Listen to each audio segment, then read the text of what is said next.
bienvenida al licenciado Jorge Ortiz, periodista de larga trayectoria, experto en temas internacionales. Quisiéramos ante todo, Jorge, establecer nuestra conexión, a ver si estamos en las condiciones adecuadas para mantener este diálogo. Bienvenido. Atento, Jorge. Lo escuchando perfectamente, Gustavo. Ya, perfectamente. Bienvenido. Ahora sí le podemos ver también. Quisiéramos su opinión. Empecemos por el momento que está viviendo el país. Una protesta anunciada por la CONAIE, por los sindicatos y se ha dicho por otras 50 organizaciones en el país, pero que hasta el momento, de acuerdo con los primeros informes, tiene poco éxito. Por lo menos nos referimos de forma muy concreta a la provincia de la Azuay, en donde las cosas, más allá de la suspensión de clases presenciales que han hecho algunas universidades, marchan con absoluta normalidad. Bueno, no es una protesta evidente a la insurrección, al tumulto, al caos.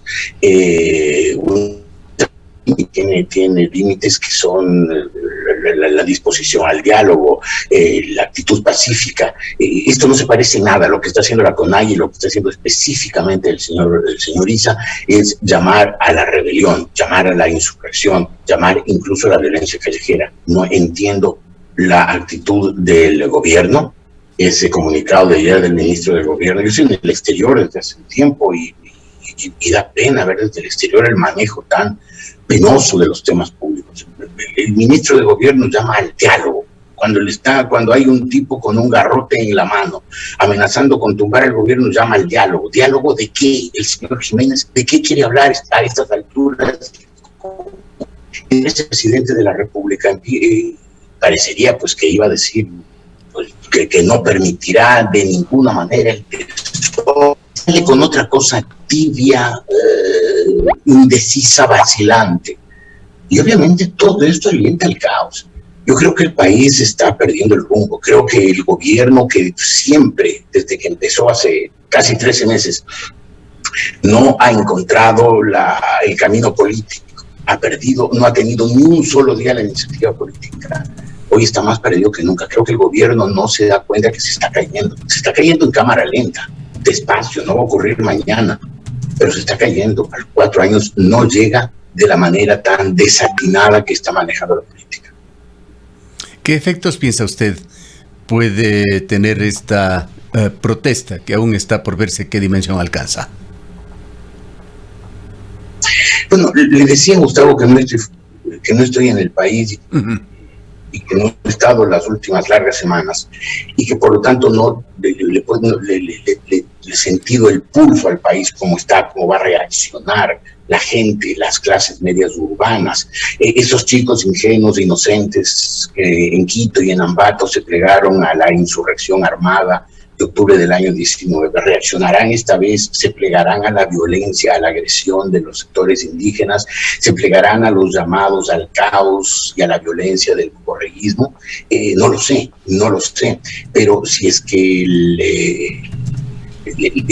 la insurrección, insisto, no es una protesta, una insurrección, alcanza o se parece por lo menos a los niveles de violencia, de caos, de desorden, de saqueos que ocurrieron en octubre del 19, pues creo que el peligro es muy grande, porque ese momento la alianza Correa-Nebot tendrá el gran pretexto en el Congreso para decir que hay una situación de caos interno, de caos institucional, y que por lo tanto es comprensible la remoción del presidente de la República, que es el objetivo que Nebot y Correa tienen desde hace un buen tiempo y para el cual lo instrumentalizan, y el señor Issa se deja instrumentalizar de muy buen gusto. Es decir, a mí me parece que el objetivo final es claro. No están protestando contra nada, están tratando de dar un golpe de Estado, de tumbar al gobierno, y el gobierno, con su indecisión, con sus vacilaciones, con su tibieza, les está pavimentando el camino. Licenciado Ortiz, en su momento, si recordamos lo que ocurrió en octubre del año 2019, pensando que podría suscitarse una circunstancia similar, ahora el sector indígena había advertido que todo ese caos y esa violencia que se suscitó, sobre todo en la capital de la República, no pertenecía a gente que estaba dentro de las protestas que ellos habían convocado y que más bien hubo una serie de infiltrados. ¿Usted cree en eso y cree que esa posibilidad podría repetirse ahora de que haya la presencia de infiltrados que efectivamente sean quienes quieran generar el caos?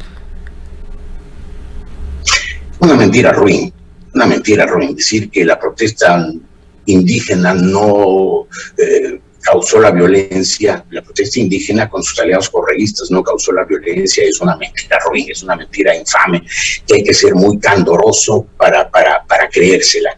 Que puede haber gente del sector indígena que de buena fe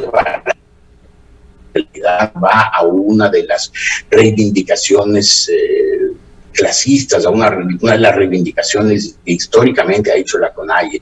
Puede ser, no descarto que haya gente que ha sido traída o que está siendo movilizada en el sector indígena y que se moviliza de buena voluntad, movilizada con mentiras, con engaños, pero y que en esa gente, en esa masa de gente de buena voluntad, esa gente violenta, tratar de causar el caos, puede ser, pero el objetivo final de los sucesos que empiezan hoy, insisto, no es protestar contra nada en concreto, es generar un ambiente de caos que les permita construir el Congreso, cambiar al gobierno. Ese es el objetivo que han estado buscando desde hace 6 o 7 meses y en el cual no cejarán. Y si el gobierno no se da cuenta de eso y reacciona ante eso y sigue como hace el candoroso señor Jiménez hablando de diálogo, pues el gobierno está perdido y el país está al borde del abismo.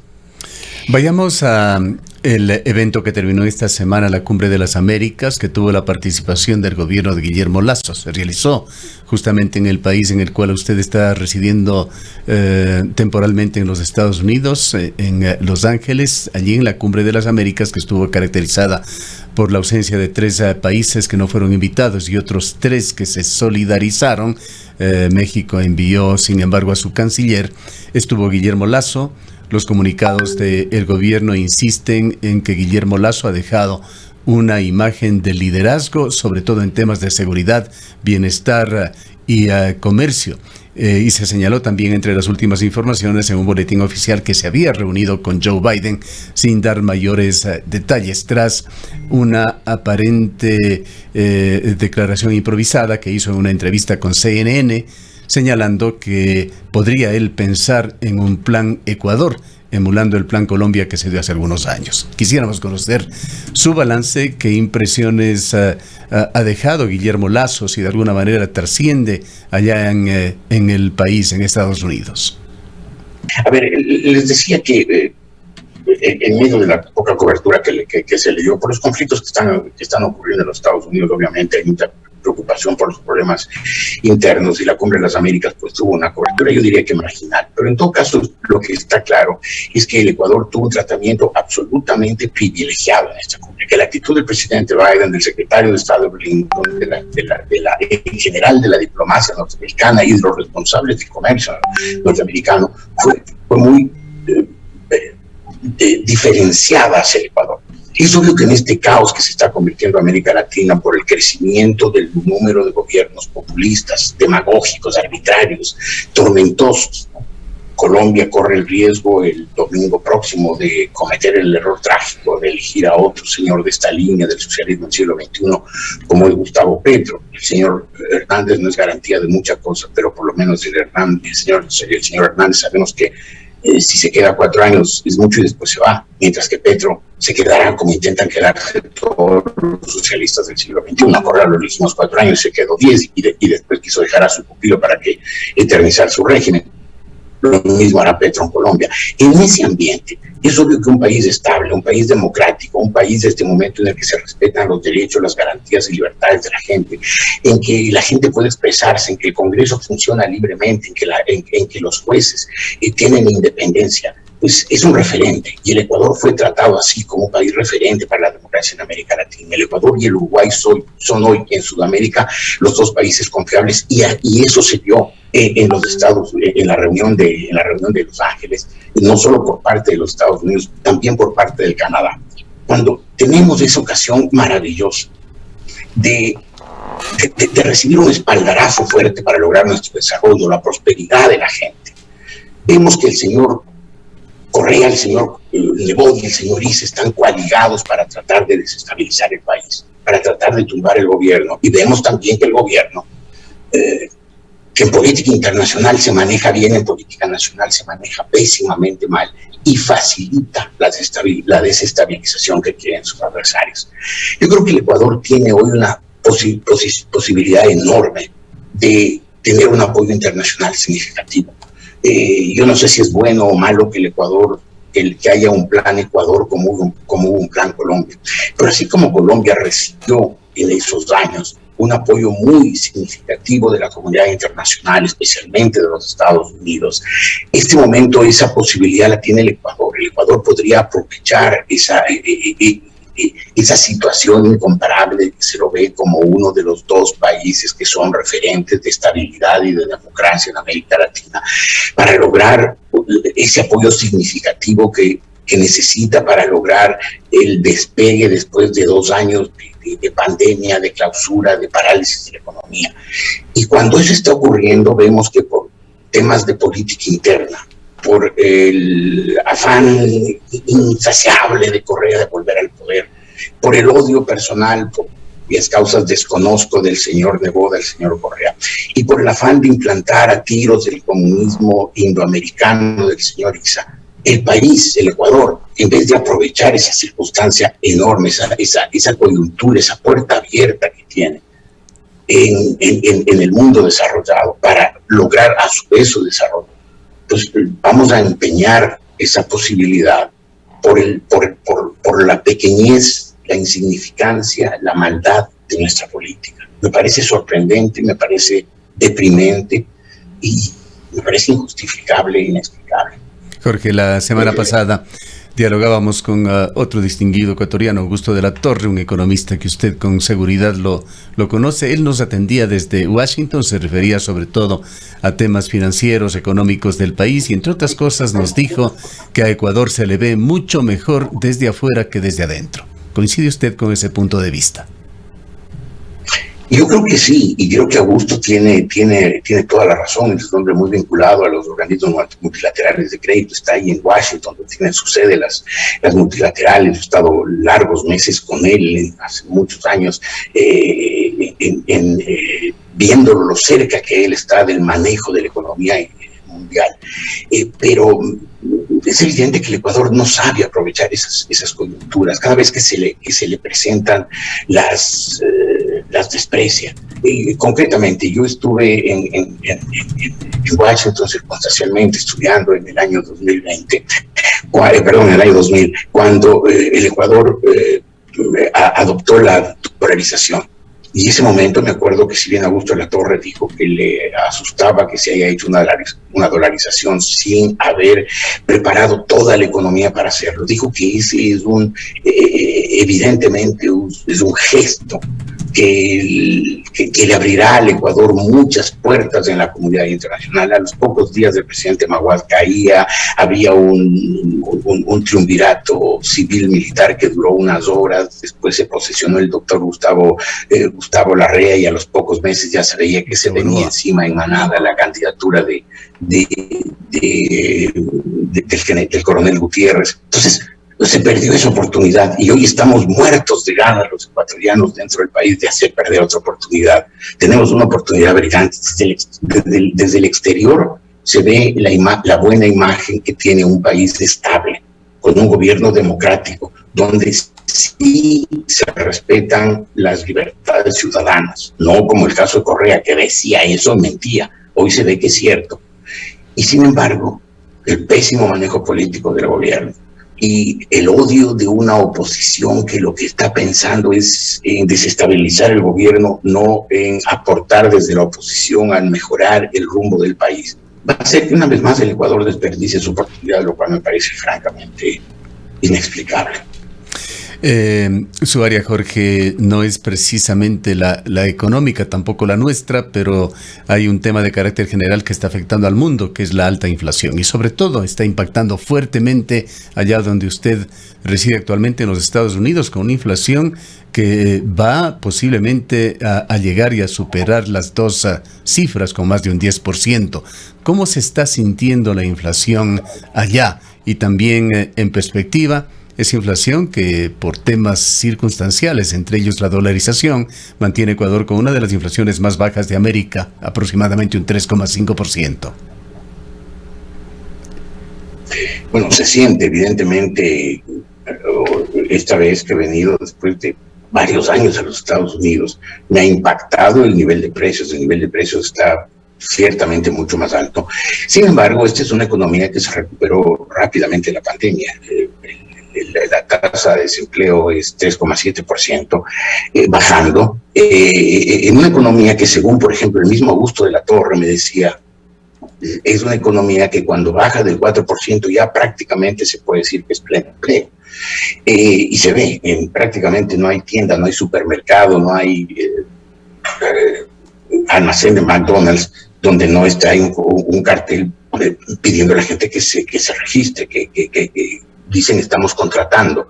Evidentemente es un país que logró recuperarse muy rápidamente, tiene un capitalismo muy vigoroso, muy eficiente, y salió con rapidez de la crisis. Claro, el problema es la inflación, porque durante la pandemia se rompieron las cadenas mundiales de suministros, y en este momento pues hay una escasez de productos, y esa escasez obviamente lleva a la inflación, además obviamente de los altos precios del petróleo. Todo lo cual tiene en el Ecuador sus efectos negativos y sus efectos positivos. Negativos, claro, teniendo el dólar nos cae la misma inflación que tienen los países del dólar, o sea, los Estados Unidos, pero al mismo tiempo tenemos precios del petróleo alto, que si bien, como usted decía hace un instante, pues tenemos un déficit de derivados que nos obliga a compras. Pero en todo caso, pues el Ecuador debería aprovechar esta circunstancia para lograr un crecimiento mayor. El crecimiento anunciado por el presidente Lazo es un crecimiento paupérrimo. El crecimiento que posiblemente tenga el Ecuador este año va a ser un crecimiento económico paupérrimo, sobre todo si lo consideramos que los 2 años anteriores hubo un estancamiento muy grave. En este momento el efecto rebote tenía que ser un efecto con un crecimiento alto. Pero para eso los países necesitan estabilidad política. Quizás el presidente Lazo nunca entendió la relación directa entre la estabilidad política y el crecimiento económico. Quizás no entendió que la estabilidad política es un requisito sine qua non, es un requisito previo. Son el pilar, los cimientos que sostiene la democracia. El momento que un país tiene estabilidad política puede intentar hacer un proceso rápido de crecimiento económico. Sin estabilidad política no lograrlo. Pero él nunca se preocupó de tener un manejo político eficiente, nunca lo logró. Entonces debería intentar algo nuevo, debería buscar otros apoyos, debería buscar gente que le ayude a entender la situación política y a manejarla con eficiencia. El presidente Lazo está casi 13 meses en el gobierno, no ha llevado ni un solo día a la iniciativa política, y hoy vemos eso. El gobierno va detrás de los acontecimientos, el gobierno va detrás de lo que hace el señor Issa, tratando de neutralizar lo que hace el señor Issa, tratando de lograr que lo que hace el señor Issa no se convierta en el Congreso, por obra y gracia de Correa y Nebot, en una desestabilización. El gobierno no lleva la iniciativa política como debería llevarla, nunca la tuvo y aparentemente nunca la conseguirá, porque el presidente Lazo no logra entender la importancia de un manejo político eficiente. Un manejo político eficiente es garantía de gobernabilidad. Él no tendrá gobernabilidad mientras no tenga una consistencia en su manejo político. Finalicemos, Jorge, con algo al cual usted ya hizo referencia, a las elecciones en Colombia. Se entra ya en la recta final, hasta donde hemos conocido, se encuentra en un empate técnico la elección de segunda vuelta entre Gustavo Petro y Rodolfo Hernández, con una ligerísima caída que han tenido las cifras de Rodolfo Hernández, que no sabemos si marcarán tendencia o no, pero en todo caso hay un empate técnico, ¿qué significado, qué importancia tiene esta elección para Latinoamérica y para Ecuador? Bueno, Colombia es un país muy importante en América Latina, no solamente es un país bioceánico, es un país que con frecuencia llega a estar entre las 4 grandes economías de América Latina, superando a la Argentina, y obviamente es un país cuya ubicación en ese punto de enlace entre la América del Norte y la central con América del Sur le da una importancia geoestratégica muy significativa. Es evidente que el señor Hernández es un político demagogo, populista, que no le entra el Estado en la cabeza, no logra manejar los temas de la política, los temas claves del Estado. Gustavo Petro, todo lo contrario, yo creo que es un hombre que pues ha codiciado, perseguido la presidencia de la República desde hace muchos años, ha armado todo un equipo que le ayude a ganar las elecciones y que le ayude a ganar la presidencia, así incluso que alguno de estos Alvarados, prófugos de la justicia en el Ecuador, está de asesores. Lo lamento por Colombia, un tipo nefasto como este Alvarado esté ahí, ni siquiera sé cuál de los Alvarados es, creo que son más o menos de la misma calaña. Pero el problema del señor Petro es que todos los socialistas del siglo XXI, y lo han demostrado, tienen un recetario. El recetario es llegar al poder, hacer unos cuantos gestos demagógicos para consolidar su popularidad. Ese momento, llamar a asamblea constituyente, cambiar las elecciones, cambiar la constitución, hacer una constitución hiperpresidencialista que les permita amarrarse definitivamente al sillón presidencial y quedarse ahí por los siglos de los siglos. Eso hizo Chávez y ahora su seguidor Maduro. Eso intentó hacer Correa. Se equivocó a los 10 años cuando dijo me voy un par de años de vacaciones, lo dejo al señor, a mi alter ego, el señor Moreno, para que el señor Moreno gobierne el país 2 años hasta que yo regrese. El señor Moreno se dio la vuelta, gracias a Dios que se dio la vuelta el señor Moreno, y Correa no se pudo quedar. Ya lo ve a Daniel Ortega atornillado al sillón presidencial, haciendo unos fraudes electorales monstruosos, alineándose con las fuerzas más siniestras. Y lo mismo intentará hacer Petro. Lo mismo intentará hacer Petro, tratar de cambiar la constitución colombiana para él poder quedarse mandando y establecer otro régimen socialista del siglo XX. Eso sería un grave problema para América Latina, porque vuelve a ser un continente turbulento, un continente que desperdicia sus posibilidades de desarrollo.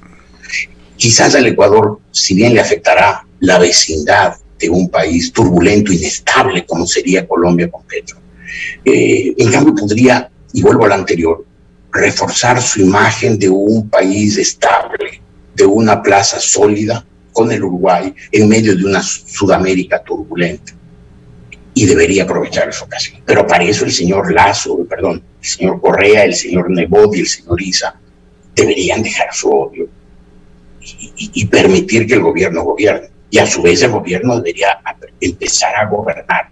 Y gobernar significa, primero, en orden cronológico, darse a sí mismo estabilidad con un manejo político sensato. Creo que si nada de eso ocurre, pues Colombia tendrá mucha influencia sobre el Ecuador. Me parece que las posibilidades de que gane Hernández son cada día inferiores, porque Hernández es un hombre desatinado, que hace unas declaraciones absurdas. Parecería que él quisiera perder las elecciones.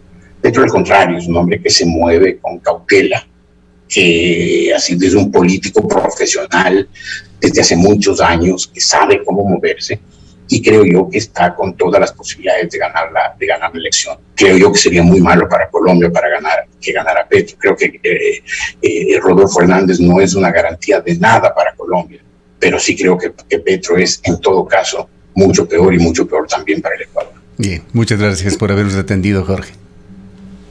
Gracias, Gustavo, a ustedes por la invitación, y qué pena estas dificultades de señal. Sí, hasta la próxima. Gajes del oficio. Gracias al licenciado Jorge Ortiz, periodista de muchos años en Ecuador, hoy residiendo temporalmente en los Estados Unidos. Es un experto también en temas internacionales.